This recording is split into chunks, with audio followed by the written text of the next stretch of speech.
আল্লাহ সুবহানাহু ওয়া তাআলা প্রিয় নবী সাল্লাল্লাহু আলাইহি ওয়াসাল্লামকে ডাক দিচ্ছেন, ও আমার হাবিব, আমার প্রিয় বন্ধু, আপনার রব আপনাকে আদেশ করছেন, ফয়সালা দিচ্ছেন, আল্লাহ তা'বুদু ইল্লা ইয়্যাহ। আপনার উম্মতের লোকেরা যেন আল্লাহ ছাড়া আর কারো ইবাদত না করে। তাহলে আমাদের ইবাদত হবে কার জন্যে? আমাদের সেজদা হবে কার জন্যে? আমাদের জিকির হবে কার নামে? আমাদের মান্নত হবে কার নামে? দরগার নামে হবে না? দরগার নামে সিন্নি দেয় না? সিন্নি দেয় না? ছেলের জন্য, মেয়ের জন্য, সুস্থ হওয়ার জন্য, কত কিছুর জন্য, বিদেশে যাওয়ার জন্য, চাকরি হওয়ার জন্য। আপনাদের তো বাড়ির কাছেই সিন্নি দেয়, সিন্নি দেয়। মান্নত মানে আল্লাহ ছাড়া ও কোনো মাখলুকের নামে মান্নত করা জায়েজ নাই, হারাম। স্বয়ং নবীজির নামেও যদি কেউ মান্নত করে এটাও হারাম। মান্নত একটা ইবাদত। মান্নত কি? ইবাদত। আমাদের গ্রামের ভাষা বলে সিন্নি। এই সিন্নিটা কি? ইবাদত। সুতরাং ইবাদত হবে কার জন্যে? আল্লাহর জন্য। বাবার নামে, খাজার নামে, দরগার নামে মান্নত করা জায়েজ নাই, হারাম। মান্নত হবে একমাত্র আল্লাহর জন্য। তা আল্লাহ বলছেন, আল্লাহ তা'বুদু ইল্লা ইয়্যাহ, যেন তোমরা মানুষেরা আল্লাহ ছাড়া আর কারো ইবাদত না করো। ওয়া বিল ওয়ালিদাইনি ইহসানা, দ্বিতীয় নম্বরে নির্দেশ দেওয়া হচ্ছে মা বাবার সাথে সদাচরণ করবা, ভালো ব্যবহার করবা। ওয়া বিল ওয়ালিদাইনি ইহসানা, ইহসান করবে। ইহসান কি? এই দুনিয়ার মধ্যে যত রকমের কল্যাণ আছে, ভালো আছে, যত রকমের ভালো ব্যবহার, যত রকমের কল্যাণ কামিতা, যত রকমের সুধারণা, যত রকমের সুচরিত্র, সব কিছুকে ইহসান শব্দ দ্বারা ব্যবহার করা হয়। সুতরাং ও দুনিয়ার মানুষেরা, আল্লাহ পাক আমাকে আর আপনাকে বলছেন মা বাবার সাথে ইহসানের আচরণ করো, তথা তোমার মধ্যে কল্যাণের যত যোগ্যতা আল্লাহ দিয়েছেন, তোমাকে ভালো করার যত যোগ্যতা আল্লাহ দিয়েছেন, তোমাকে ভালো কথা বলার মতো যত যোগ্যতা দিয়েছেন, তোমাকে ভালোভাবে খরচ করার যত যোগ্যতা দিয়েছেন, তোমাকে খেদমত করার যত যোগ্যতা দিয়েছেন, সব কিছু তুমি তোমার মা বাবার জন্য উৎসর্গ করে দাও। সুবহানাল্লাহ। ইম্মা ইয়াবলুগান্না ইনদাকাল কিবার আও আহাদুহুমা, এরপরের অংশে আল্লাহ পাক রব্বুল আলামিন বলেন, যদি তুমি বেঁচে থাকো তাহলে তোমার আম্মার বয়স যতদিন, ততদিন যদি তুমি বেঁচে থাকো তাহলে অবশ্যই তোমার সামনে তোমার আম্মা বৃদ্ধ হবেন, অথবা তোমার সামনে তোমার আব্বা বৃদ্ধ হবেন। আল্লাহ বলেন, যদি তোমার সামনে তোমার আব্বা বার্ধক্যে উপনীত হন, অথবা তোমার আম্মা তোমার সামনে বার্ধক্যে উপনীত হন, ইম্মা ইয়াবলুগান্না ইনদাকাল কিবার আহাদুহুমা, একজন, আও কিলাহুমা, অথবা দুইজন যদি তোমার সামনে বার্ধক্যে উপনীত হয়, ফালা তাকুল লাহুমা উফিন, খবরদার, খবরদার, মায়ের কথায়, বাবার কথায় তুমি সন্তান জবান দিয়া শব্দ উচ্চারণ করো না। সুবহানাল্লাহ। নির্দেশ কার? নির্দেশ কার? তিনি আমাদের সৃষ্টিকর্তা, আমাদের আব্বা আম্মারও সৃষ্টিকর্তা। আব্বা আম্মার খেদমত করার জন্য নির্দেশ দিচ্ছেন কে? আল্লাহ। এটা তো পালন করতে হবে নাকি? কারণ আল্লাহর ইবাদতের পাশাপাশি আব্বা আম্মার খেদমতের কথা আসছে। আল্লাহর ইবাদতটা যেমন আমাদের জন্য ফরজ, আব্বা আম্মার খেদমত করাও সন্তানের জন্য ফরজ। হুকুম কার? আল্লাহর হুকুম কি হয়? ফরজ হয় না নফল হয়? আল্লাহর হুকুম ফরজ না নফল? আল্লাহর হুকুম ফরজ। তো আল্লাহ নির্দেশ দিয়েছেন, যে আল্লাহ বলেছেন যে আল্লাহর ইবাদত ছাড়া কারোর ইবাদত চলবে না, ওই আল্লাহই বলছেন আব্বা মার সাথে সদাচরণ করতে হবে, মন্দ আচরণ করা যাবে না। যেই নির্দেশে আল্লাহর ইবাদত ফরজ, ওই নির্দেশে আব্বা আম্মার খেদমত করা ফরজ। আব্বা আম্মার খেদমত করতে হবে, এটা নির্দেশ আল্লাহ। আমি আয়াতের তর্জমার সাথে সামান্য জুড়ছি, এরপর আলোচনা করব। তাহলে ওয়াবিল ওয়ালিদাইনি ইহসানা ইম্মা ইয়াবলুগান্না ইনদাকাল কিবারা আহাদুহুমা আও কিলাহুমা ফালা তাকুল লাহুমা উফ ওয়ালা তানহারহুমা। এক হইল তুমি অতিষ্ঠ হইয়া উফ শব্দ উচ্চারণ করো না, আর এক হইল তুমি তোমার মা বাবাকে ধমক দিয়া কথা বলো না। মা বাবাকে ধমক দিও না। মা বাবাকে ধমক দেওয়া হারাম। বলেন কি হারাম? এটা কি সগীরা গুনাহ না কবিরা গুনাহ? কি বলেন, কি গুনাহ? কবিরা গুনাহ। কবিরা গুনার জন্য শাস্তি হইল কমপক্ষে ৭,০০০ বছর জাহান্নামের আগুনে জ্বলতে হবে। বলেন নাউজুবিল্লাহ। আল্লাহ নবী সাল্লাল্লাহু আলাইহি ওয়াসাল্লাম মদিনাতুল মুনাওয়ারা থেকে বের হয়ে সাহাবায়ে কেরামের কাফেলা নিয়ে যাচ্ছেন কোথাও। চলতে চলতে চলতে চলতে প্রতিমধ্যে একটা কবরস্থান। ওই কবরস্থানের পাশে গিয়ে আমার নবী যখন দাঁড়ালেন, আল্লাহর পক্ষ থেকে নবীর কাশফ হয়ে গেল, আল্লাহর নবীর অন্তরের চক্ষু খুলে গেল। নবীজি দেখেন কবরের মধ্যে একটা কবরে ভয়াবহ শাস্তি হচ্ছে, আগুনের মধ্যে জ্বালানো হচ্ছে। আল্লাহ নবী সাল্লাল্লাহু আলাইহি ওয়াসাল্লাম সাহাবায়ে কেরামকে ডাক দিলেন, শুনো, এই কবরে যাদের, এই গোরস্থানে যাদের কবর আছে সবাইকে তোমরা চিনো নাকি? বলে না ইয়া রাসূলুল্লাহ, সবাইকে তো চিনি না। বলে তাহলে এক কাজ করো, বাজারে যাও, বাজারে গিয়ে কাড়া দাও। কাড়া বলতো না আগে, আমাদের দেশে কাড়া হইতো না, জের ধরে বাড়ি দিত মুচিরা, আর বলতে খবর সালিশ হবে, বিচার হবে, কি কাড়া দাও। তো যাও, বাজারে গিয়ে এলান দাও, ঘোষণা দাও যে এই গোরস্থানে যত মানুষের কবর আছে তাদের আপনজন, আত্মীয় স্বজন, অভিভাবকরা যেন উপস্থিত হয়ে যায়। ঠিকই ঘোষণা হয়ে গেল, লোকজন আসতে শুরু করছে। সবাই এসে যার যার আত্মীয়ের কবরের পাশে দাঁড়ায় গেছে। যেই কবরে আযাব হচ্ছে এই কবরের কোনো মালিক আসে না। আল্লাহ নবী পেরেশান হয়ে গেলেন, চেহারাটা বিবর্ণ হয়ে গেল। আরে তাহলে কি এই হতভাগার কেউ নাই দুনিয়াতে? নবীজি অপেক্ষা করতেছেন। কিছুক্ষণ পরে দেখলেন দূর থেকে একজন বৃদ্ধা মহিলা লাঠিতে ভর দিয়ে আস্তে আস্তে আস্তে আস্তে অগ্রসর হচ্ছে। আল্লাহর নবী অপেক্ষা করলেন, বৃদ্ধা মা।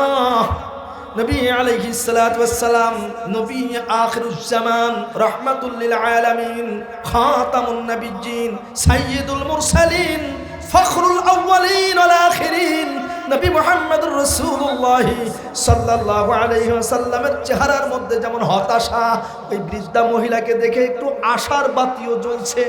নবীজি বললেন, বৃদ্ধা মা, আপনি কেন আসছেন? বলে, নবী গো, আমি এলান শুনেছি এই গোরস্থানে যাদের কবর আছে তাদের আপনজন যেন উপস্থিত হয়। আমার ছেলের কবর এই গোরস্থানে আছে, এই জন্য আমি আসছি। বলে, মা, কোনটা আপনার ছেলের কবর? বলে, ইয়া রাসূলুল্লাহ, এইটা আমার ছেলের কবর। নবীজি বলেন, তাই নাকি? বলে, মা গো, বড় ভয়ঙ্কর খবর, আপনার সন্তানের কবরে তো আযাব হচ্ছে। বৃদ্ধা মা এই কথা শুনে হাত উঠায় বলেন, আলহামদুলিল্লাহ। কি বললেন? সন্তানের কবরে আযাব হচ্ছে। মা কি বলছেন? আলহামদুলিল্লাহ। কথাটা বড় আশ্চর্য না? নবীজি অবাক হয়ে গেলেন। নবীজি জিজ্ঞেস করলেন, মা, সন্তানের কবরে আযাব হয় আর আপনি বলেন আলহামদুলিল্লাহ, কি ব্যাপার? বৃদ্ধা মা চোখের পানি ছেড়ে দিয়ে, দরদর করে পানি ছেড়ে দিয়ে কান্না শুরু করে দিলেন, গো নবী গো, আমি কেঁদেছি আমার সন্তানের কবরে আযাবের, আমি আলহামদুলিল্লাহ বলেছি সন্তানের কবরে আযাবের খবর শুনে। এই কারণে আল্লাহ পাক রব্বুল আলামিন আমার মতো একজন তুচ্ছ তুচ্ছ গুনাহগার বান্দির দোয়া কবুল করেছেন। এই জন্য আমি আল্লাহর দরবারে শুকরিয়া আদায় করেছি। নবীজি আরো অবাক হয়ে গেলেন, কি ঘটনা? এক তো সন্তানের কবরে আযাব হয়, এই জন্য আলহামদুলিল্লাহ বললেন। আবার বলেন আল্লাহ তার দোয়া কবুল করেছেন। নবীজি বলেন, মাগো আসল ঘটনাটা একটু আপনি বয়ান করেন। বৃদ্ধা মহিলা এবার বলতে শুরু করলেন, নবী গো, এই সন্তান যখন আমার গর্ভে আসে, সন্তানটা ভূমিষ্ঠ হওয়ার আগে আগে তার আব্বা মারা যায়। তার বাবার চেহারা দেখে নাই। কলিজার টুকরা ফুটফুটে সন্তানটা যখন আমার কোলে আসলো, ওই সন্তানের চেহারা দেখে আমি নিয়ত করলাম, মাবুদ গো, বিবাহ তো জীবনে একবার করেছি, আপনি যেহেতু আমাকে চাঁদের মতো সুন্দর একটা কলিজার টুকরা দান করেছেন, এই কলিজার টুকরা নিয়ে আমি সারা জীবন কাটিয়ে দিব, আর দ্বিতীয় কোনো বিবাহ আমি করব না। ইয়া রাসূলুল্লাহ, ইয়া হাবিবাল্লাহ, আমি যেই নিয়ত করেছি সেই কাজ করেছি। এই ছোট্ট বাচ্চাটাকে দুধ পান করিয়ে আমি লালন পালন করতে শুরু করলাম। যখন একটু বড় হলো, খেলতে শুরু করলো, চলতে শুরু করলো, আমি তাকে সাথে নিয়ে নিয়ে মানুষের বাড়িতে কাজ করি। এইভাবে আমি তাকে লালন পালন করতে থাকি। এক সময় আমার কলিজার টুকরা, আমার কলিজা ছেঁড়া ধন যখন প্রাপ্তবয়স্ক হলো, বিবাহের বয়স হলো, আমি দেখে শুনে তার জন্য সুন্দরী একটা মেয়েকে ঘরে নিয়ে আসলাম গো নবীজি। তারপরে কি হলো? ইয়া রাসূলুল্লাহ, ইয়া হাবিবাল্লাহ, আমি আমার কলিজার টুকরা সন্তানকে তো বড় ভালোবাসি, মহব্বত করি, কিন্তু যখন থেকে ঘরের মধ্যে সুন্দরী বউ আসছে, আমার সন্তান দিন দিন পরিবর্তন হইতে শুরু করছে। আগের মতো আর আমাকে মা হিসাবে ইজ্জত করে না, সম্মান করে না, খোঁজ খবর রাখে না। কিন্তু আমার দিলের মধ্যে কোনো ব্যথা ছিল না গো নবীজি। হঠাৎ করে একদিন দেখলাম আমার সন্তানটা বাহির থেকে আসছে। আসার পরে আমার সন্তানের কানে কানে ছেলের বউ কি যেন বলল, আর ছেলে দৌড়ে এসে আমার শরীরে আঘাত করেছে গো নবীজি। তখন আমি পর্দার ভেতরে গিয়ে চোখের পানি ছেড়ে আল্লাহর কাছে হাত তুলে বলেছি, মাবুদ গো, যেই সন্তানের জন্য আমি স্বামী গ্রহণ করি নাই, যেই সন্তানের জন্য জীবনে কোনোদিন ভালো পোশাক পরতে পারি নাই, ভালো খাবার খাইতে পারি নাই, যেই সন্তানকে লালন পালন করতে গিয়া দুনিয়ার সুখ শান্তি সব কিছুকে আমি জলাঞ্জলি দিলাম, ওই সন্তান বুঝে আজকে সুন্দরী বউয়ের কথায় আমার গায়ে আঘাত করলো। আল্লাহ, আপনি তো সবার কথা শুনেন, গরিবের কথা শুনেন, ধনীর কথা শুনেন, ভিক্ষুকের কথা শুনেন, দানকারীর কথা শুনেন, জালেম জুলুম মাজলুম সবার কথা আপনি শুনেন গো আল্লাহ। আমি আপনার কাছে পর্দার আড়ালে হাত তুলে বলি, আমার এই সন্তানকে আমার সামনে না, আমার চোখের আড়ালে নিয়ে আপনি এই অপরাধের শাস্তি দিয়ে। আমি দোয়া করেছিলাম, ওগো নবীজি, কিছুদিন পরে আমার সন্তানটা অসুস্থ হয়ে গেল, ভয়াবহ অসুস্থ হয়ে গেল। এই সন্তান বেঁচে থাকার আর কোনো লক্ষণ থাকলো না, এক সময় মারা গেল। তাকে এই গোরস্থানে দাফন করা হয়েছে। আজকে আপনি আমাকে ডেকে বললেন আমার সন্তানের কবরে আযাব হচ্ছে, আমি এই জন্য আল্লাহর শুকরিয়া আদায় করলাম। আমি এই সন্তানের আযাবের জন্য দোয়া করেছি, আমার মতো নগণ্য বৃদ্ধা মহিলার দোয়া আল্লাহ কবুল করেছেন, এই জন্য আমি আলহামদুলিল্লাহ বলেছি। নবী আলাইহিস সালাতু ওয়াস সালাম আল্লাহর কাছে দোয়া করছেন। আল্লাহর পক্ষ থেকে নবীকে জানানো হয়েছে, নবী গো, আপনি দোয়া করলেও আজকে এই সন্তানের আযাব মাফ হবে না। এই সন্তানের কবরের আযাব মাফ করতে হইলে তার মা দিল থেকে সন্তানকে মাফ করতে হবে। আল্লাহর নবী আল্লাহর কাছে দোয়া করে বললেন, আল্লাহ, আমি কবরের আযাবটা যেমন দেখছি, এই বৃদ্ধা মাকেও আপনি কবরের আযাবটা দেখায়া দেন। আল্লাহর নবী দোয়া করার সাথে সাথে বৃদ্ধা মহিলার অন্তরের চক্ষু খুলে গেল। তিনি অন্তরের চক্ষু খুলে গিয়ে তিনি দেখতে পেলেন, চক্ষু খুলে কবরের আযাব যখন দেখলেন, সাথে সাথে বৃদ্ধা মহিলা বেহুশ হয়ে জমিনে পড়ে গেল। যখন হুঁশ ফিরে আসছে চিৎকার করে কান্না করে নবীজিকে ডেকে বলে, নবী গো, আমি আমার কলিজার টুকরা সন্তানকে মাফ করে দিলাম, আপনি আল্লাহর কাছে দোয়া করুন, আল্লাহ যেন আমার কলিজার টুকরা সন্তানকে মাফ করে দেয়। ওগো নবীজি, একজন মানুষের শরীরের চামড়াগুলো খুলে ওই দগ্ধকে ঘায়ের মধ্যে আগুন জ্বালাইলে কতটা কষ্টকর ভয়ঙ্কর শাস্তি হয়। আমার সন্তানকে শরীরের চামড়াটা ছিঁড়ে আগুনে জ্বালানো হচ্ছে, আমি মা সহ্য করতে পারলাম না। ইয়া রাসূলুল্লাহ, ইয়া হাবিবাল্লাহ, আপনি আল্লাহর কাছে দোয়া করুন, আল্লাহ পাক রব্বুল আলামিন যেন আমার সন্তানকে মাফ করে দেয়। যখনই বৃদ্ধা মহিলায় কথা বললেন, আল্লাহর নবী আবার মোরাকাবায় গেলেন, দেখলেন কবরের মধ্যে সন্তান এখন ফুলের বাগানের মধ্যে ঘুরতেছে। সুবহানাল্লাহ। আমার ভাইয়েরা, কিন্তু আমাদের জামানায় তো নবী নাই, আমাদের জামানায় তো নবী নাই। সুতরাং আমরা কার মাধ্যমে মাফ করাবো? কার মাধ্যমে আল্লাহ রসুল সাল্লাল্লাহু আলাইহি, কার মাধ্যমে আল্লাহর কাছে দোয়া করব? আমাদের সন্তানের গুনাহ মাফ করাবো, মায়ের গুনাহ মাফ করাবো। এই জন্য আমাদেরকে সতর্ক হইতে হবে। আমার ভাইয়েরা, কবরের আযাব এটা সত্য, এটার মধ্যে কোনো সন্দেহ নাই, কোনো সন্দেহ নাই। কবরের আযাব সত্য, কবরে আযাব হবে। আল্লাহ পাক রব্বুল আলামিন মাঝে মধ্যে কখনো কখনো মানুষকে দেখায়া দেন কবরে আযাব, যে কবরে আযাব হয়। সৈয়দ ইসহাক রহমতুল্লাহ আলাইহির লেখা এক কিতাব আছে, ছোট কিতাব, কবরে আযাব সত্য দেখি না কেন, সুযোগ হলে কিনে পড়বেন। সেখানে এরকম বিভিন্ন সময় কবরের যে আযাবগুলো প্রকাশিত হয়েছে সেগুলোর কিছু ঘটনা তিনি সেখানে উল্লেখ করেছেন। আমার ভাই, দোস্ত, বুজুর্গ, সন্তান আল্লাহ তাআলা আমাদের সৃষ্টিকর্তা, কিন্তু দুনিয়াতে আসার ক্ষেত্রে আমাদের মাধ্যম হচ্ছে মা বাবা। মা বাবা ছাড়া আমরা দুনিয়া আসতে পারতাম? আল্লাহ তাআলা মা বাবার মাধ্যমে আমাদেরকে দুনিয়ায় পাঠিয়েছেন।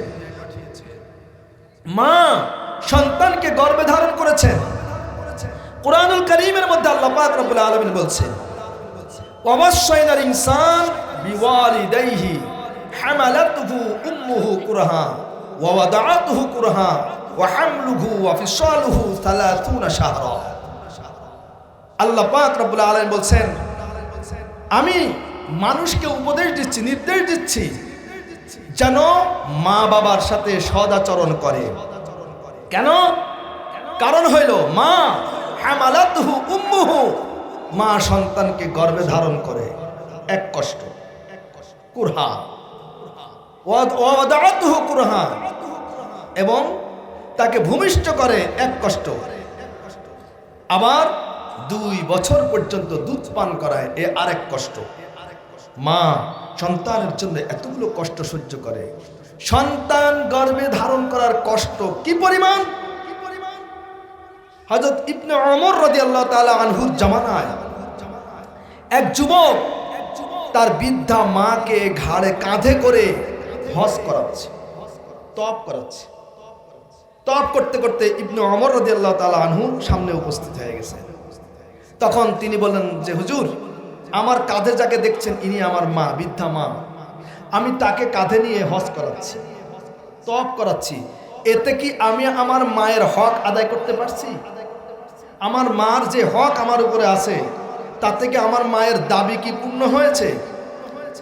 ইবনে ওমর রাদিয়াল্লাহু তাআলা আনহু বললেন, তোমার মা যে তোমাকে গর্ভে ধারণ করেছেন, যেই কষ্ট ভোগ করেছেন, ওই কষ্টের বিনিময়ও এখনো হয় নাই। সুবহানাল্লাহ। মা যে খালি গর্ভে ধারণ করেছেন, এই যে কষ্ট, এই কষ্টের বিনিময়ও তুমি কাঁধে করে হজ করানোর দ্বারা হয় না। আল্লাহু আকবার। এই জন্য বলে যে শরীরের চামড়া কেটে জুতা বানিয়েও যদি মাকে দেওয়া হয়, বাবাকে দেওয়া হয়, তবুও মা বাবার দুধের ঋণ শোধ হবে না। কিন্তু আজকে আমরা সেই মা বাবাকে গুরুত্ব দেই না। মা বাবা হচ্ছে একজন মানুষের জান্নাত অথবা জাহান্নাম। জান্নাত জাহান্নামের দরজা হচ্ছে মা বাবা। যদি সন্তান মায়ের পরিপূর্ণ মা বাবার হক আদায় করে তাহলে সে হবে জান্নাতি। সন্তান যদি মা বাবার হক আদায় না করে তাহলে সে হবে জাহান্নামী। আল্লাহ রাসূল সাল্লাল্লাহু আলাইহি ওয়াসাল্লামের কাছে সাহাবী আসছেন, ইয়া রাসূলুল্লাহ, ইয়া হাবিবাল্লাহ, আমি জিহাদ করতে যাব। জিহাদ করা কত বড় ফজিলতের কাজ। যদি জিহাদ করে কোনো মানুষ মারা যায়, আল্লাহ রাসূল বলছেন আল্লাহ তাআলা তার জীবনের সব গুনাহ মাফ করে দিবেন ঋণ ছাড়া। সুবহানাল্লাহ। একমাত্র ঋণের গুনাহ বাদে যত গুনাহ আছে সগীরা কবিরা সব গুনাহ আল্লাহ মাফ করবেন যদি কেউ জিহাদ করে শহীদ হয়ে যায়। এই জিহাদ করতে যাবেন সাহাবী, যুবক সাহাবী নবীজিকে বলছেন, ইয়া রাসূলুল্লাহ, আমি জিহাদ করতে যাব। আল্লাহর নবী বলছেন, আলাকা উম্মুক, তোমার মা বেঁচে আছেন নাকি? তখন তিনি বলেন যে, ইয়া রাসূলুল্লাহ, আমার মা বেঁচে আছেন। তখন নবীজি সাল্লাল্লাহু আলাইহি ওয়াসাল্লাম বললেন, ফাজাহিদ ফিহা, যাও তোমার মার খেদমতের মধ্যে জিহাদ করো। সুবহানাল্লাহ বলেন। তার মানে তুমি মার খেদমত যদি করো তাহলে যুদ্ধের ময়দানে গিয়ে তুমি শত্রুর সাথে অস্ত্র নিয়ে মোকাবেলা করে যুদ্ধ করে যেই ফজিলত হবে, তুমি মায়ের খেদমত করলে তোমাকে সেই পরিমাণ সওয়াব দিয়ে দেওয়া হবে। মায়ের খেদমত করো। আন ইবনে মাসউদ রাদিয়াল্লাহু তাআলা আনহু قال সুইলা রাসূলুল্লাহ সাল্লাল্লাহু আলাইহি ওয়াসাল্লাম আইয়ুল আমালি আফজালু ইয়া রাসূলুল্লাহ, ওগো আল্লাহর নবী, কোন আমলটা সবথেকে উত্তম, কোন আমলটা সবথেকে ফজিলতপূর্ণ বরকতপূর্ণ? আল্লাহর নবী বললেন, এক নম্বরে as-সালাতু আলা ওয়াক্তিহা, 5 ওয়াক্ত নামাজ যথা সময়ে আদায় করা, এটা সবথেকে উত্তম আমল। আবার জিজ্ঞেস করা হলো সুম্মা আইয়ুন, আল্লাহর নবীকে জিজ্ঞেস করা হলো, নবী গো, 5 ওয়াক্ত নামাজ যথা সময়ে আদায় করা উত্তম, এরপরে কোন আমল? আল্লাহর নবী সাল্লাল্লাহু আলাইহি ওয়াসাল্লাম উত্তর দিলেন, এরপরে হইল বিররুল ওয়ালিদাইন, মা বাবার খেদমত করা। সুবহানাল্লাহ। নামাজের পরেই হচ্ছে মা বাবার খেদমত। ওখানে দেখেন আয়াতের মধ্যে আল্লাহর ইবাদতের পরে মা বাবার খেদমতের কথা আল্লাহ বলেছেন। আল্লাহর নবীও নামাজ আল্লাহর ইবাদত, নামাজের পরে মা বাবার খেদমতের কথা বলেছেন। বিররুল ওয়ালিদাইন সুম্মা আইয়ুন ইয়া রাসূলুল্লাহ, এরপরে কোন আমল উত্তম? আল্লাহর নবী বলেন জিহাদ ফি সাবিলিল্লাহ। মা বাবার খেদমতের পরে তৃতীয় নম্বরে হচ্ছে আল্লাহর রাস্তায় জিহাদ করা।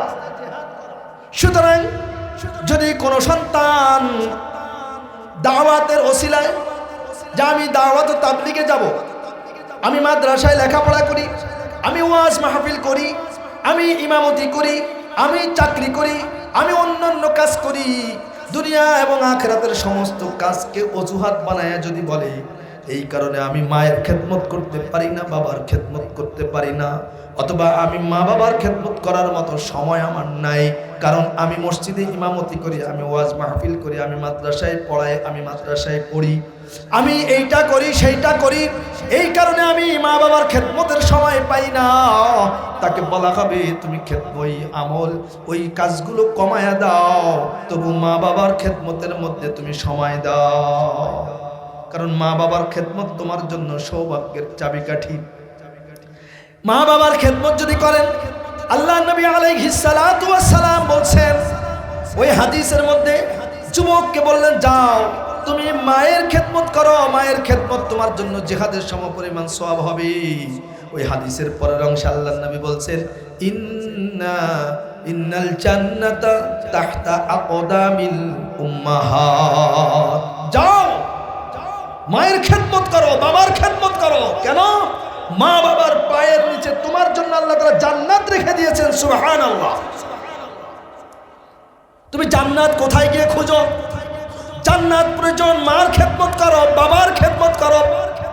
কিন্তু আজকে দেখা যায় মায়ের খবর নাই, বাবার খবর নাই, বন্ধু বান্ধবের বড় কদর, পীর সাহেবের কদর, বাবার কদর, খাজা বানানো বাবা, খাজার কদর, খাজার দরবারে গরু নেয়, ছাগল নেয়, খাজার দরবারে নজরানা দেয়, সিন্নি দেয়, মান্নত দেয়, কিন্তু মা বাবার জন্য এক জোড়া শাড়ি কিনে দেওয়ার মতো তৌফিক তার হয় না। খবরদার, আপনার সবথেকে বড় পীর হচ্ছে আপনার মা বাবা। মা বাবা যদি অসন্তুষ্ট থাকে, তাম দুনিয়ার সমস্ত পীর মাশায়েখকে একত্রিত করে খাওয়ালেও আপনার জান্নাত হবে না। আগে মা বাবাকে সন্তুষ্ট করেন। সুতরাং আমি তো বলি আল্লাহ পাক রব্বুল আলামিন মা বাবার মর্যাদাকে এত উন্নত করেছেন। আল্লাহর ইবাদতের পরে মা বাবার খেদমতের কথা আল্লাহ বলেছেন, আল্লাহর নবীও বলেছেন, এবং আল্লাহর নবী তো আরো স্পষ্ট করে বলেছেন মা বাবার পায়ের নিচে তোমার জন্য জান্নাত রেখে দেওয়া হয়েছে। সুতরাং যদি কোনো মানুষ, কোনো সন্তান প্রেসিডেন্ট হয়, প্রধানমন্ত্রী হয়, সচিব হয়, রাষ্ট্রদূত হয়, আরো অন্য কোনো পদ অধিকারী হয়ে যায়, অনেক দুনিয়ার নামি দামি ব্যক্তি হয়, সেও যদি বাবার সামনে আসে, মায়ের সামনে আসে, দুনিয়ার সব জায়গায় তার খবরদারি চললেও মা বাবার কাছে তার খবরদারি চলবে না। আল্লাহর নবী বলেন মা বাবার কাছে খবরদারি না, বরঞ্চ তুমি মায়ের পায়ের দিকে তাকায়া কথা বলতে হবে, ঠিক কিনা? বলে তুমি মায়ের পায়ের নিচে জান্নাত খুঁজো, মায়ের পায়ে ধরে সালাম করো, মায়ের পাওটাকে তুমি সুন্দর করে ধুয়ে দাও, মুছায়া দাও। এই যে শীত আসছে ভাই, যদি আপনার মা জীবিত থাকেন, বাবা জীবিত থাকেন, ঘরে রাতের বেলায় গেলে মায়ের পায়ে একটু গ্লিসারিন মেখে দেন, একটু তেল মেখে দেন, একটু ভেসলিন মেখে দেন, মায়ের পাওটা একটু টিপে দেন। বার্ধক্যের কারণে এখন পায়ের গিরার মধ্যে ব্যথা করে, পায়ের গোছার মধ্যে ব্যথা করে, পাওটা কামড়ায়, চাবায়, পাও সোজা করতে পারে না। সন্তান, আপনি তো আপনার সন্তানদেরকে নিয়ে আরামে ঘুমিয়ে আছেন, মা রাতের বেলায় ঘুমাইতে পারে না। এক তো হলো মায়ের জন্য চিকিৎসার ব্যবস্থা করবেন, এটা তো জরুরি। এর পাশাপাশি মায়ের শারীরিক খেদমত করতে হবে। মায়ের শরীরটাকে আপনি টিপে দেন, দাবায়া দেন, মায়ের শরীরে একটু ম্যাসাজ করে দেন, তেল লাগাইয়া দেন, মায়ের চুলের মধ্যে একটু তেল লাগাইয়া দেন। আপনাদের এখানে একটু হাত তুলায় দেখান কার কার সন্তান আছে, কার কার সন্তান আছে, একটু হাত উঠায় দেখান, তাহলে আমার ওয়াজ সহজ হবে। হাত নামান আমার ভাই দোস্ত বুজুর্গ। এই যে প্রচন্ড শীত পড়তেছে, আপনি আপনার সন্তানটাকে কত বেশি কেয়ার করেন। বলে ছোট্ট বাচ্চা, খবরদার। আপনি স্ত্রীকে বলেন আমি প্রয়োজনে ঈসা খাদা বাজারে গিয়ে হোটেল থেকে নাস্তা খেয়ে নিব, তবুও তুমি 10টার আগে বিছানা থেকে বের হয়ে উঠো না, কম্বল থেকে বের হয়েও না, বাবুটার ঠান্ডা লেগে যাবে। কি বলেন? রাতে আপনি বাজার থেকে আসছেন, দোকান থেকে আসছেন, আপনি এসে আগেই খবর নেন বাচ্চাটার পায়ে তেল মাখছো কিনা, মাথায় তেল দিয়েছে কিনা, আজকে গোসল করাইছো কিনা, ওষুধ খাওয়াইছো কিনা, ঠিক কিনা জোরে বলে। নিজে রাতের বেলায় সন্তানের কম্বলটা শরীর থেকে সরে গেছে কিনা, সন্তানের শরীর থেকে কাঁথাটা সরে গেছে কিনা, এই চিন্তায় বারবার ঘুম ভেঙে যায়, ঠিক কিনা জোরে বলেন। বারবার ঘুমের মধ্যে হাত দিয়ে হাত রাইতে থাকি আমরা যে ছেলের গাটা আগলা হয়ে গেছে কিনা। কি বলেন? আল্লাহু আকবার। বলে আপনি যেমন আপনার সন্তানের জন্য এত বেশি আদর করেন, আবার দেখবেন যে তো আমার সন্তান আছে বুঝি, অনেক ভালো খাবার, অনেক মনের মধ্যে শখ জাগছে, এটা আমি খাবো। কিন্তু যদি সন্তান পাশে এসে দাঁড়ায়, সন্তান যদি ঘুরে, তখন নিজের মুখে আর যায় না খাবারটা, সন্তানের মুখে দেয়। সন্তান যদি বলে আব্বু আমি খেয়েছি, তবুও জোর করে হইলেও সন্তানকে খাওয়াতে চাই, ঠিক কিনা জোরে বলে। কারণ সন্তান খাইলে আমার ভালো লাগে।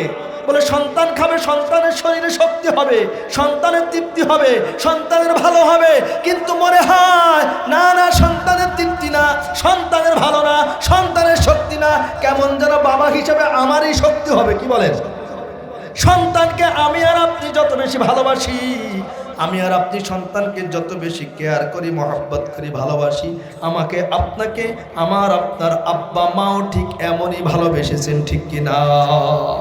এই জন্য আল্লাহ পাক রব্বুল আলামিন ওয়ালা তাকুল্লাহুমা উফিন ওয়ালা তানহারহুমা।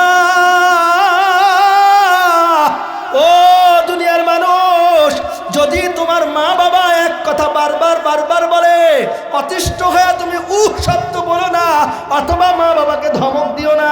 এই যে দেখেন আমার আপনার সন্তান আছে, ছোট্ট সন্তান, কোনো একটা জিনিস দেখলে একবার না 10 বার 20 বারও জিজ্ঞেস করে, ঠিক কিনা জোরে বলেন। আব্বু এইটা কি? আমার ছেলে আছে, যদি বলে এইটা বলে আর একটু জোরে বলেন, আমি বলি এই, বলে আর একটু জোরে বলেন, আমি বলি এই, বলে আব্বা এটা কি করতে হয়, এই করতে হয়, কেন করতে হয়, মানে প্রশ্নের পর প্রশ্ন, কেন করতে হয়। কিন্তু ও যখন কিছু বলে, যদি আমি বলি যে কেন করতে হয়, কয় কেন মানে কেন, আমাকে উত্তর দেয় কেন মানে কেন, ওর আর কোনো উত্তর নেই আমাকে, আমার কাছ থেকে জিজ্ঞেস করতেই থাকে, বলতে থাকি। তাহলে আমি আপনিও আমার আপনার আব্বা মাকে কি এভাবে জ্বালাই নাই? এই ভাই জ্বালাই নাই? আব্বা মাকে কি এরকম প্রশ্ন করি নাই? বারবার প্রশ্ন করছি, জ্বালাতন করছি, এটা খাবো না ওইটা খাবো না। আর যদি কারোর যদি পিঠাপিঠি দুইটা সন্তান থাকে, তাহলে খাওয়ার সময় ঝামেলা, ঘুমানোর সময় ঝামেলা, এই পাশে ঘুমাও না এই পাশে ঘুমাবো, আব্বুর কোলে না আম্মুর কোলে, আব্বুর গাড়ু করে না আম্মুর গাড়ু করে, দুইটাই মারামারি করে। কি এটা হয় না? এত কিছু করে আমরা আমাদেরকে আমাদের আব্বা আম্মা লালন পালন করেছেন। এখন যদি আব্বা আম্মা যখন বার্ধক্যে উপনীত, আব্বা আম্মা যখন বৃদ্ধ হয়ে গেছেন, চোখে দেখতে পারতেছে না, চোখের পাওয়ার কমে গেছে, মুখের রুচি কমে গেছে, এখন খাইতে ভালো লাগে না, শরীরে শক্তি নাই, এক কথা 3 বার 4 বার 5 বারও বলে। এই জন্য আল্লাহ বলছেন খবরদার, যখন যেমন তুমি দুনিয়াতে আসার পরে তোমার কোনো শক্তি ছিল না, ক্ষমতা ছিল না, তুমি দাঁড়াইতে পারো নাই, হাঁটতে পারো নাই, বলতে পারো নাই, চাইতে পারো নাই, ঠিক কিনা যদি বলেন? জন্মের পরে কে কে আছেন আম্মার কাছে দুধ চেয়ে চেয়ে খেয়েছেন, বলতে পারবেন? আম্মার কাছে দুধ চাওয়ার মতো শক্তি আমাদের ছিল না, খাবারের ঘরে হেঁটে যাওয়ার মতো শক্তি ছিল না, এমনকি বিছানা থেকে এক পাশ থেকে আর এক পাশে ঘুরে ঘুরে মায়ের স্তনটা মুখে নেওয়ার মতো শক্তি আমাদের ছিল না, ঠিক কিনা জোরে বলে? আল্লাহু আকবার। এত দুর্বল ছিলাম। আল্লাহ পাক রব্বুল খালিকাল ইনসানু দাঈফা, আল্লাহ পাক রব্বুল আলামিন বলেন মানুষকে আমি একেবারে দুর্বল করে সৃষ্টি করেছি। অথচ দেখেন রাতের বেলায় আপনি হঠাৎ করে কানে আওয়াজ আসছে, আপনার ঘরে খাটের নিচে খাঁচার মধ্যে থাকা মুরগির নিচের ডিমগুলার ভিতর থেকে কিচিরমিচির আওয়াজ আসতেছে। আপনি লাইট নিয়ে উঠে আপনি লাইট মেরে দেখেন, ঘুমানোর সময় দেখছেন, শোয়ার সময় দেখছেন ডিমগুলোর থেকে বাচ্চা বের হয় নাই, কিন্তু 1-2 ঘন্টা ঘুমানোর পরে কানে আওয়াজ আসছে, আপনি লাইট মেরে দেখেন আপনার ওই মুরগির বাচ্চাটা ওই মালসা থেকে খাঁচা থেকে লাফ দিয়ে নিচে পড়ে গেছে, নিচে পড়ে কি যেন খুঁটতেছে খাওয়ার জন্য আর কিচিরমিচির করতেছে, ঠিক কিনা? মুরগির বাচ্চা কত দুর্বল বলে, একটা ডিম একটা মৃত বস্তু, এর ভেতর থেকে একটা জিন্দা বাচ্চা দুনিয়া আসছে। দুনিয়া আসার সাথে সাথে মুহূর্তের মধ্যে বাচ্চাটা খাবার খুঁজতে শুরু করছে, কিচিরমিচির ডাকতে শুরু করছে, ঠিক কিনা ধরে বলে? কিন্তু আমার আপনার সন্তান, আমরা যখন ভূমিষ্ঠ হয়েছি, মায়ের স্তন কোথায় এটাও আমরা দেখি না, মায়ের স্তন কোথায় এটা আমরা চিনিও না, বুঝিও না। খালা, নানি, চাচি সবাই মিলে ধরে, একজন মায়ের স্তন ধরে, আরেকজন বাচ্চার মুখটাকে হা করে ধরে, আরেকজন স্তনের উপর টিপ দিয়ে এক ফোঁটা করে দুধ বের করে মুখের মধ্যে দেয়, ঠিক কিনা? আহা, কত দুর্বল ছিলাম। বাথরুমের ব্যাগ হয়েছে, পেটের মধ্যে ব্যথা, ছোট্ট বাচ্চা মা মা করে কান্দে, মাকেও বুঝাইতে পারে না, বাবাকেও বুঝাইতে পারে না, বলতে পারে না মা গো আমার পেটের মধ্যে তো ব্যথা হচ্ছে, বলতে পারে না। কিন্তু আমরা যখন এরকম কেঁদেছি, আমাদের অঙ্গভঙ্গি দেখে, আমাদের নড়াচড়া দেখে মা বুঝে ফেলছেন আমার ছেলের পেটে ব্যথা করতেছে, ঠিক কিনা? এখন আমার ছেলের ক্ষুধা লাগছে, খাবার দিতে হবে, অথবা আমার ছেলের মাথা ব্যথা করতেছে, অথবা আমার ছেলে এখন প্রস্রাব করবে, অথবা আমার ছেলে এখন বাথরুম করবে। আমার মা সব কিছু আমাদের অঙ্গভঙ্গি দেখে বুঝেছেন, আর কষ্ট করে করে আমাদেরকে এগুলো করেছেন। সুতরাং আমার ভাই দোস্ত বুজুর্গ, আপনি যদি জিন্দেগি ভর আপনার মায়ের আবার আব্বার যদি আপনি জিন্দেগি ভর কাঁধে করে করে ঘুরে বেড়ান, তাদের সব কিছুর জরুরতগুলো যদি আমি পুরাও করি, তবুও আব্বা আম্মার হক আদায় করা শেষ হবে না, ঠিক কিনা? হবে না। সন্তানকে মা বাবা কত ভালোবাসে। একটা বাংলা বইয়ের মধ্যে একটা গল্প পড়ছি, শুনেন। গল্পটা হইল মায়ের একটা কলিজার টুকরা সন্তান, ওই হাদিসের গল্পের মতোই। বলে কলিজার টুকরা সন্তানটাকে বড় আদর করে পেয়ার মহব্বত ভালোবাসা দিয়ে লালন পালন করছেন। কি বলেন, আমাদেরকে করে নাই? আমাদের বাপ মা যদি আমাদেরকে আদর পেয়ার না করতেন, তাহলে ছোটকালে যেই জ্বালাইছি গলা টিপে মেরেও ফেলতে পারতেন। কি বলেন?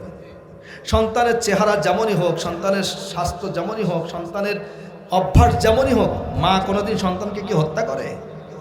না। কত ভালোবাসে মা, কত ভালোবাসে। তো এই মা সন্তানকে অনেক আদর যত্ন করে ভালোবাসার পরে এই সন্তান যখন বড় হয়েছে, একটা মেয়ের সাথে সম্পর্ক করছে, রিলেশন করছে, যাকে বলে প্রেম করছে। মা তার মাঝখানে বাধা হয়ে গেছে।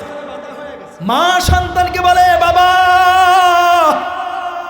আমি আমার শরীরের রক্তকে পানি করে তোমাকে লালন পালন করেছি, বাবা নাই তোমার, তুমি ছোট্ট থাকতে বাবা মারা গেছে, আমি আর কোনো স্বামী গ্রহণ করি নাই, কোনো কিছু গ্রহণ করি নাই, একমাত্র তোমাকে মানুষ করার জন্য, লালন পালন করার জন্য আমি জীবনের সব কিছু ত্যাগ করেছি বাবা। সুতরাং আমি তোমার হাতে ধরি, পায়ে ধরি, তুমি এই মেয়েটাকে বিবাহ করো না। কারণ ছেলে যখন প্রেমে পড়ে, ছেলের চোখে এই মেয়ের থেকে আর কোনো যোগ্য মেয়ে পৃথিবীতে থাকে না, ছেলের চোখে এই মেয়ের থেকে সুন্দরী মেয়ে আর পৃথিবীতে থাকে না, ঠিক কিনা জোরে বলেন? সবার একরকম দৃষ্টি, আর ওই প্রেমিক ছেলের দৃষ্টি আলাদা। যত মুরব্বী, যত বুঝমান, যত অভিজ্ঞ ব্যক্তি আছেন তারা বলেন একটা, আর ওই যুবক বলে আরেকটা। কারণ যুবকের চোখে শয়তান এখন এত সুন্দর করে তার আকৃতি তুলে ধরছে, এত সুন্দর বর্ণনা তাকে মুখস্থ করিয়েছে, ওই সন্তানে ওই যুবক ছেলের সামনে ওই মেয়ের থেকে পৃথিবীতে আর কোনো সুন্দরী নাই, ঠিক কিনা? ঠিকই। মা বলছেন, বাবা আমি আমার অভিজ্ঞতার আলোকে বলি, এই মেয়েকে বিয়ে করলে তুমি সুখী হইতে পারবা না। যেহেতু তোমার বাবা নাই, আমি আর কয়দিন দুনিয়ায় থাকবো, তোমার সংসারটা যেন ভালো হয়, সুতরাং এই মেয়েকে তুমি বিয়ে করো না। কিন্তু ছেলে তাকে বিয়ে করবেই।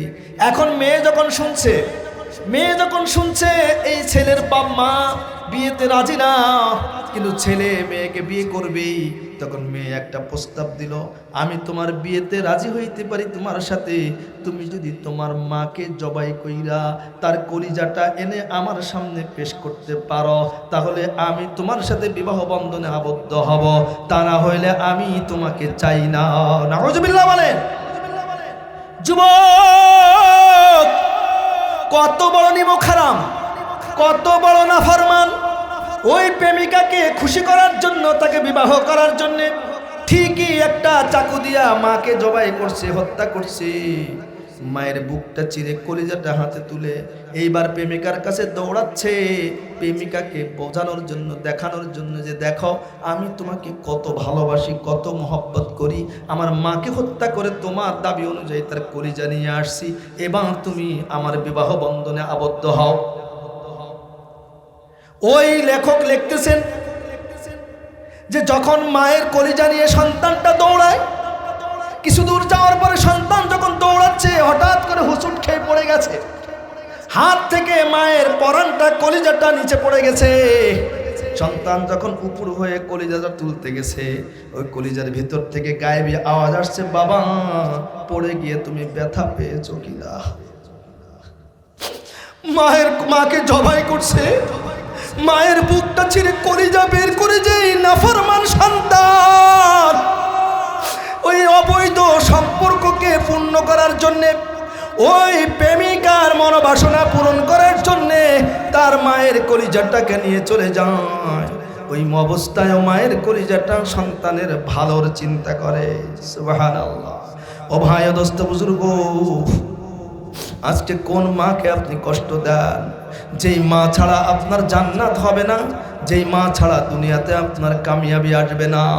মায়ের খেদমত যদি আপনি করেন, বাবার খেদমত যদি আপনি করেন, কবি সুন্দর করে বলেছেন, খেদমতে মা দর পে দর কুন ইখতিয়ার, খিদমতে মা দর পে দর কুন ইখতিয়ার, তাকে বাসি দর্দ আলম বখতিয়ার, তাকে বাসি দর্দ আলম বখতিয়ার, খিদমতে মা দর পে দর কুন ইখতিয়ার, তাকে বাসি দর্দ আলম নেকুনাম, তাকে বাসি দর্দ আলম নেকুনাম। যে মায়া আমায় দুধ খাওয়ালো পুরো 900 দিন,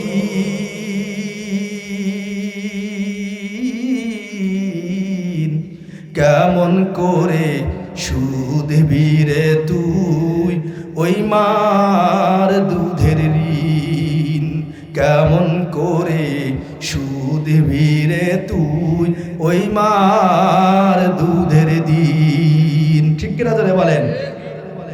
আমার ভাই, দোস্ত, বুজুর্গ, মুহাদ্দিসিন ইকরাম লিখেছেন, সন্তান মা বাবার খিদমত করে, মা বাবাকে সন্তুষ্ট করে, ওই সন্তানের হায়াতের মধ্যে আল্লাহ তাআলা বরকত দিয়ে দেন। সুবহানাল্লাহ বলেন। 2 নম্বর, ওই সন্তানের রিজিকের মধ্যে আল্লাহ বরকত দিয়ে দেন। রিজিকের অভাব তার হবে না, রিজিকের মধ্যে কোনো ধরনের সমস্যা হবে না, সম্মানজনক রিজিক সে অর্জন করতে পারবে। 3 নম্বরে, অপমৃত্যু থেকে আল্লাহ পাক রব্বুল আলামিন তাকে হেফাজত করবেন। কোনো সন্ত্রাসীর গুলিতে মারা যাবে না, অ্যাক্সিডেন্ট করে মারা যাবে না, কোনো ধরনের দুর্ভিক্ষে অথবা কোনো প্রকার দুর্যোগের মধ্যে সে মারা যাবে না। সম্মানের সাথে, ঈমানের সাথে আল্লাহ পাক রব্বুল আলামিন তাকে মৃত্যু দিবেন। জোরে বলেন সুবহানাল্লাহ। এই জন্যে আজকে আমি এই এলাকার যুবক সন্তানদেরকে বলে যাই, ও যুবক, তুমি দুনিয়ার কোনো কিছুর মোহে খবরদার মা বাবার অন্তরে কষ্ট দিও না। যদি তুমি মা বাবার অন্তরে কষ্ট দাও, আমার আল্লাহ নারাজ হয়ে যাবেন। হাদিসের ঘটনা শোনালাম যে মাকে কষ্ট দেওয়ার কারণে সন্তানের কবরের মধ্যে আগুন জ্বলতেছে, মাকে কষ্ট দেওয়ার কারণে সন্তানের জিন্দগিটা বরবাদ হয়ে গেছে। আমার ভাই দোস্ত বুজুর্গ, সুতরাং খবরদার খবরদার, যেই মা বাবার ওসিলায় দুনিয়া আসছি, ওই মা বাবাকে কোনোভাবে অসন্তুষ্ট করা যাবে না, কষ্ট দেওয়া যাবে না। রাজি আছি ইনশাআল্লাহ? রাজি আছি সবাই ইনশাআল্লাহ? আজকে যাদের মা জীবিত আছেন, বাবা জীবিত আছেন, আমি যুবকদেরকে বলবো, আজকেই মা বাবার কাছে গিয়ে পায়ে ধরে, হাতে ধরে, পায়ে ধরে মাপ চেয়ে নেন, কান্না করেন, মা বাবার কাছে মাপ চান, ভুল স্বীকার করেন, মা বাবা আপনাকে মাপ করে দিবেন এবং আপনার ভবিষ্যৎ উজ্জ্বল হবে ইনশাআল্লাহ।